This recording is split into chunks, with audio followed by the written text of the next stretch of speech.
Now at 10, the results are coming in. We'll take a look at what the voters in Kansas say about abortion rights. Plus, police and fire department funding on the ballot in Joplin. And 4 staters choose their party nominees for local and state offices. The 4 states' most watched news starts now. You've cast your votes. Now the numbers are coming in. This is KOAM News at 10. We have results from today's primaries in Missouri and Kansas, and we start with a big one, the Value Them Both Amendment in Kansas. It would allow lawmakers to put tighter restrictions on abortions in the state. The entire nation has been watching this count tonight, and the Associated Press has declared that the proposition has failed. Again, the no vote prevails in Kansas. In Joplin, Proposition Public Safety would have raised property taxes to boost funding for the police and fire departments. It needed a simple majority, but it failed. 4,643 no, 3,586 yes. KOAM's Jalen Banks is live at the Jasper County Courthouse with reaction to the vote. Well, Dell, Proposition Public Safety did not pass, and Joplin city officials are disappointed with the results. Earlier today, we caught up with Joplin Police Chief Sloan Rowland about how he would feel if this were the outcome. Well, the initial reaction is we're still going to be doing our job. We'll still protect the citizens. We're going to do every effort we possibly can to maintain that level of service. We just have to go back and figure out what the next step is. Final results will be out this Friday.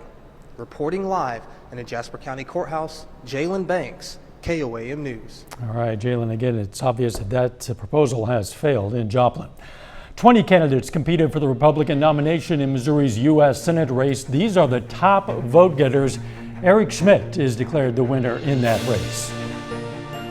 11 candidates competed to be Missouri Democratic nominee for U.S. Senate. Again, we're just showing the top vote getters here. The leader in that race is Trudy Bush Valentine. A lot of Republicans are competing for the 7th District congressional seat that's currently held by Billy Long. Eric Burleson is the leader in that race at this point. These are incomplete. 3 Democrats are competing for their party's nomination in Missouri's 7th District. And as you see, Radker Schaefer is the top vote getter there by a pretty substantial margin. In Missouri's 4th District, 7 candidates are competing for the Republican congressional nomination. Mark Alford is leading by a pretty wide vote at this point. And the people of Carthage voted on an $18 million school bond for a performing arts center. Now, a majority of people did support that proposal, yes, but it failed to get the 4/7 majority needed to pass. That means the Carthage school bond proposal fails. In the Kansas race for governor, Attorney General Derek Schmidt gets the Republican nomination. He'll face the incumbent Laura Kelly in November. In the Kansas U.S. Senate race, incumbent Republican Jerry Moran easily wins his party's nomination, as you might expect, against a single challenger. A number of candidates are competing for the Democratic nomination for the Kansas U.S. Senate race. Mark Holland is declared the winner in that race. We're going to have more election results for you in a moment, and you can also get updated numbers anytime at koamnewsnow.com/elections. Be sure to download the KOAM News app for all your election needs as well. And of course, you can go to our website for those election results. Again, koamnewsnow.com/elections. Right now, let's check in with Doug Hetty for our first look at the weather. Well, of course, another hot one for us today, above 100 degrees. Once again, 17th time we've done it this summer, which is not a good trend to follow. 101, 76, average high is 91, nowhere near the record, 110 set back in 2011. We need some rain. We're under a extreme drought across a good chunk of the region. We actually do have some rain chances in the forecast. We also have the heat advisories in effect again. Missouri and Kansas, we'll see what Oklahoma does in the morning if they reissue, but most likely nothing going on outside. Temperatures are still warm, upper 80s to near 90 degrees. 78 by morning, 87 by 10, 95 by noon, high temp 101. But showers and thunderstorms increase by evening. We're going to look at that here in just a bit. All right, we'll catch you then. A Cassville, Missouri high school teacher has been sentenced in federal court for a sextortion scheme. Authorities say 31-year-old Brandon McCullough of Branson blackmailed dozens of child victims to send pornographic photos and videos of themselves and threatened to send the images to family and friends unless they continued to send him more. They say he pretended to be a teenager online in order to prey upon victims all across the country. 11 children have been identified. Dozens more are still unidentified. He's sentenced to 30 years in prison without parole. Law officers have arrested a Topeka woman for a Neosho County, Kansas homicide case. Authorities say 41-year-old Nicole Fox is a suspect in the death of 34-year-old Blake Pearson, also of Topeka. Last month, Pearson was found in an alley in Chanute, Kansas, with a gunshot wound. He later died. KBI officers arrested Fox in Allen County. An Oklahoma man is dead following a crash in Montgomery County, Kansas. Authorities say Claude Sechrist of Ponca City, Oklahoma, was driving a motorcycle on County Road 1350 when he went off the road and hit an embankment. They say he was not wearing a helmet. Joplin police tonight met with residents as part of the National Night Out. It's a national event to raise community police awareness. Officers were at Schifferdecker Park and Aquatic Center holding canine demonstrations and displaying emergency vehicles. Coming up, Wyandotte High School takes to the sky with a brand new program, but first, here's a look at more primary election results.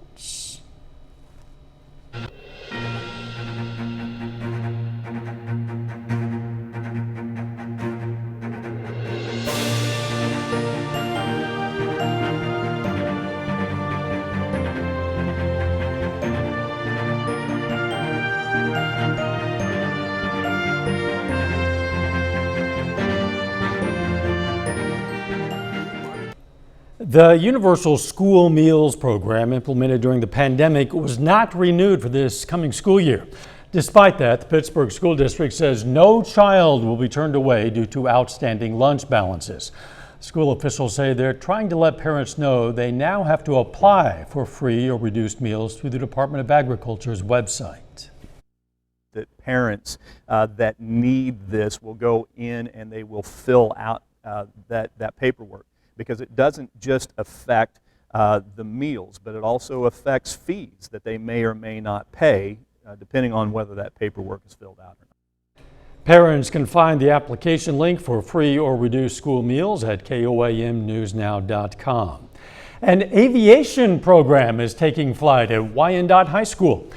The Chief Leiford Bearskin Aviation School will start this coming school year. Freshmen and sophomores will have the opportunity to take classes to get their personal pilot's license or branch out to different pathways like plane maintenance, safety and security, or drone piloting. Essentially what a lot of these things are is they are hands-on, project-based learning opportunities, great opportunities for kids to, instead of just being told about things, to actually go and build those same things using the lens of aviation to understand the world that they're heading into. The program and supplies are funded by grants from ARISE veterans and the Aircraft Owners and Pilots Association. The New York Federal Reserve says consumer debt topped $16 trillion for the first time ever in the second quarter. It's a 2% increase over the previous quarter. Most of the increase was driven by a jump in mortgage borrowing. The New York Fed also said credit card balances increased by $46 billion last quarter. Credit card debt has jumped by $100 billion, or 13% over the past year. That's the biggest percentage increase in more than 20 years. The U.S. jobs market isn't as strong as it used to be. The Bureau of Labor Statistics reports the number of open positions fell to 10.7 million during the month of June. That's down from 11.3 million vacancies in May. That's according to the latest job openings and labor turnover survey. Researchers say the sectors with the biggest increases were in professional and business services and manufacturing. A coalition of women's health professionals has issued new guidelines to help prevent obesity in middle-aged women. The Women's Preventative Services Initiative is recommending that clinicians should counsel female patients between the ages of 40 and 60 about healthy eating and physical activity, even if they're not overweight. About 43% of American women in that age group are obese. And using smartphones and other digital devices seems to actually improve our memory skills. Researchers from the University College London conducted a study, and they found digital devices help participants store and remember very important information to free up their memory to recall additional, less important details. A little bit later, how the heat forces beekeepers to change the way they take care of their hives. Plus, the heat's going to stick around, but we're going to get some rain chances. Let's talk about that coming up.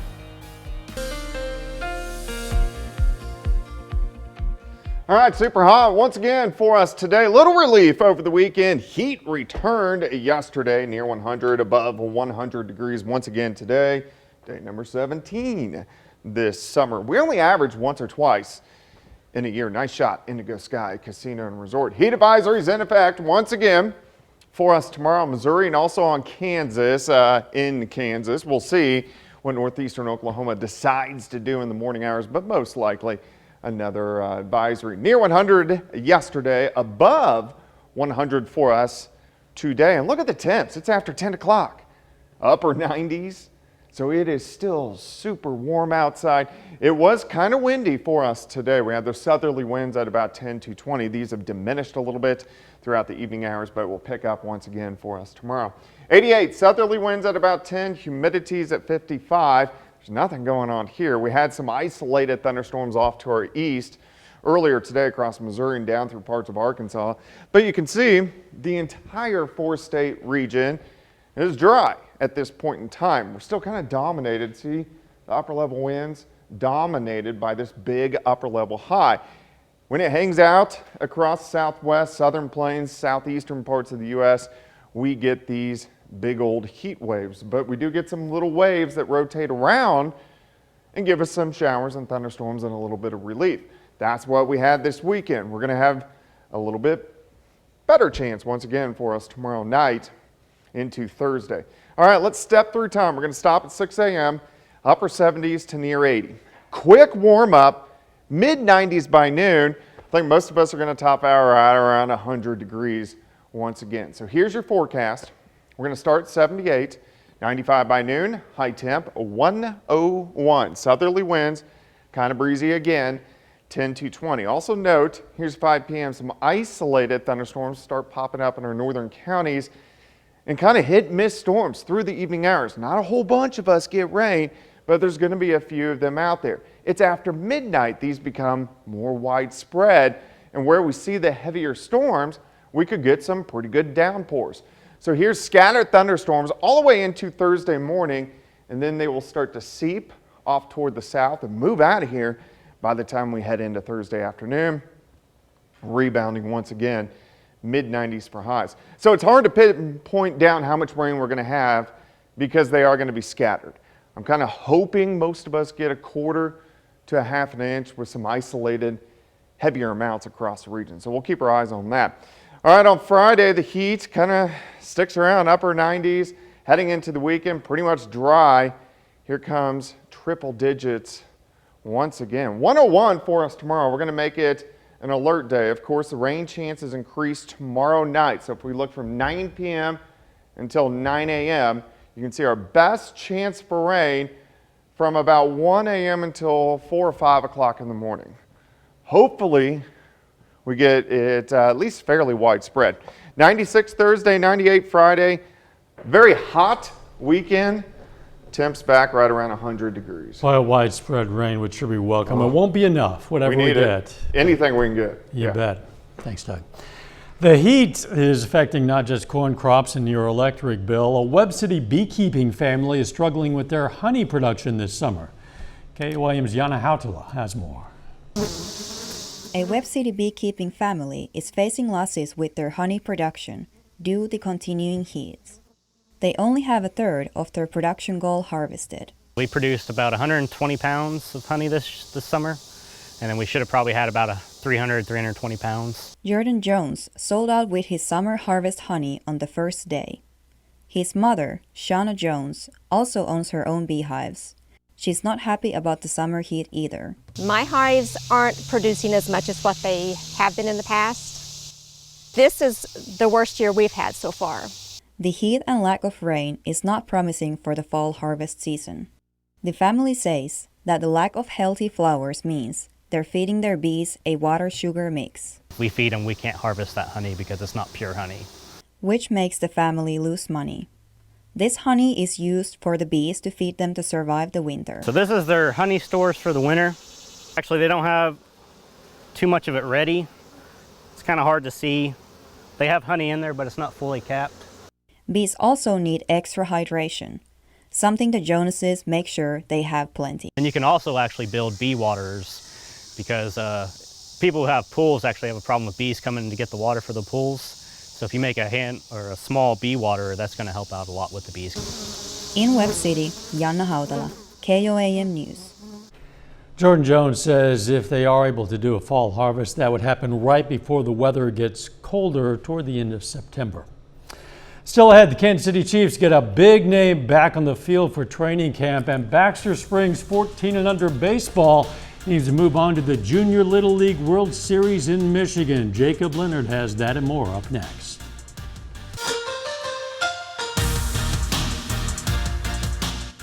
The Kansas City Chiefs are entering their second week of practice at training camp in St. Joe. Now today, the Chiefs got a big name back on the field with left tackle Orlando Brown Jr. reporting to camp and practicing for the first time this summer. Now, Brown will be playing under the franchise tag this season after he was unable to come to a long-term agreement with the Chiefs this offseason. His return to the team is a big deal because three-time Pro Bowler skipped OTAs earlier this summer. Now here's Brown on missing that time, but now returning for camp this week.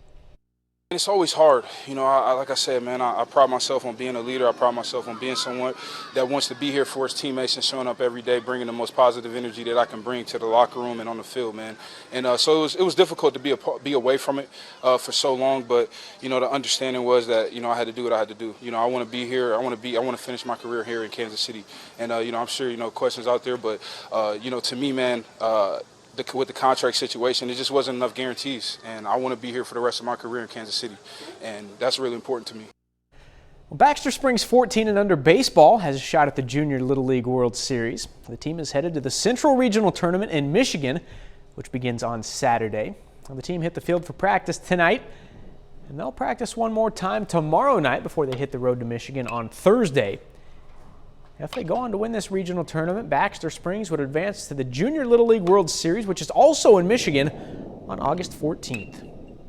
That'd be a dream come true for these kids, and just a good payoff for all of the hard work that they've done. And I know they're excited to represent the community. The community over the last few weeks since they've heard we're doing this has been nothing but supportive, and we're real blessed to be in the Baxter community. Practice has been good. We've been trying pretty hard, working real good to get up there and represent Kansas and represent the town of Baxter Springs.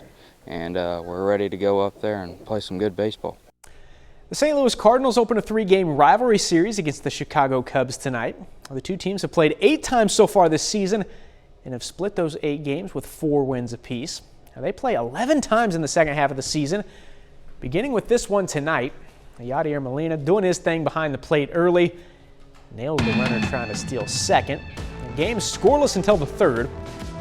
Bottom of the third, Paul Goldschmidt gets the scoring started. RBI single scores Tommy Edman and Nolan Gorman. It's 2-0 home team. To the fifth now, Dylan Carlson with a man on. Up and out to right center for the 2-run jack. That makes it 4-0. Finally, one more long ball. Goldschmidt back to work. Solo shot. All Cardinals tonight, they beat the Cubs 6-0. On the American League, the Kansas City Royals faced the Chicago White Sox in Game 2 of their 3-game series. The Royals won the opener last night 2-1. Tonight's game, though, goes to the White Sox 9-2. Salvador Perez goes 2 for 4 with a double and an RBI. So now back to those Baxter Springs kids. They didn't get a chance to go to the regular Little League World Series when they were 12 because of COVID. So now this is kind of their opportunity to go play in the Junior Little League World Series and maybe make up for it a little bit. Yeah, and they're going to have quite a story to tell their grandkids someday, both about the COVID years and now. We're going to recap some election numbers when we come back. Take time now to honor a local veteran. Wesley Cloud served in the U.S. Army in 1968 and 69. His hometown Miami, Oklahoma, and we are proud to salute Sergeant Wesley Cloud, our fourth state hero. We want to recap a couple of our big election results from earlier today. This was about as big as it gets. This was the Kansas Constitutional Amendment, the Value Them Both Amendment. It would have allowed lawmakers to put tighter restrictions on abortions in the state, but the voters said no to that idea. The vote was coming in no early on and stayed that way throughout the evening until finally Associated Press declared this proposal has failed. And in Joplin, the big one was Proposition Public Safety. This is the one that would have raised property taxes to boost funding for the police and fire departments. They said they needed the money to raise pay, to help with recruitment and retention. It needed a simple majority to pass, but it did not get that. It didn't get that in Jasper County, it didn't get that in Newton County, and so obviously it didn't get that overall. It failed by more than 1,000 votes out of about 9,000 votes or so cast in total. Now, a type of lizard not seen for decades in an Ecuadorian region gives hope to conservationists. Iguanas are naturally reproducing in the Galapagos Islands for the first time since the late 1800s. How they know that for certain, I don't know. I'm not sure I want to. But anyway, a species of land iguanas are reproducing on Santiago Island. Reintroduction efforts began just 3 years ago. More than 3,000 of them were brought back. Experts weighed in, measured some of them before marking those newborns. Look at that, cute little things. The iguanas, turtles, birds, other species were decimated when humans brought other animals there. So, good for the iguanas. I'm sure they just asked them. So when was the last time? They're like about 125 years ago. Yeah, maybe it seemed that way to them. I don't know. All right, he's going to be up there right around 100 once again tomorrow, but scattered showers and thunderstorms tomorrow night. Final sports note. Baxter Springs' first game at that regional tournament in Michigan is against the Michigan State champs on Saturday. Don't forget election results online. Let's make it a great tomorrow.